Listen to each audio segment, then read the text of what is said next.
यह है एक छोटे गांव की कहानी जहां पर दो परिवार रहते थे। उस परिवार में एक परिवार गरीब था और दूसरा परिवार अमीर था। उनके एक लड़का और एक लड़की थी। लड़की गरीब थी, लड़का अमीर था और वह लड़की लड़के से बहुत दोस्ती थी।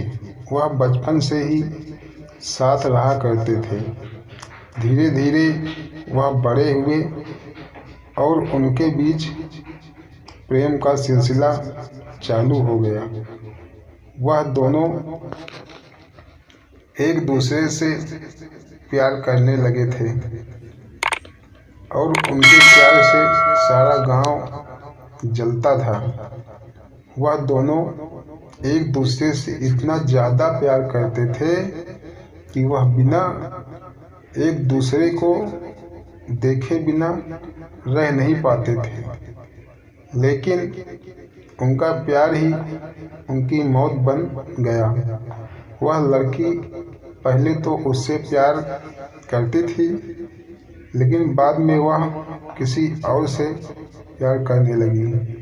वह लड़का यह सब देख न सका और अपनी जान दे दी।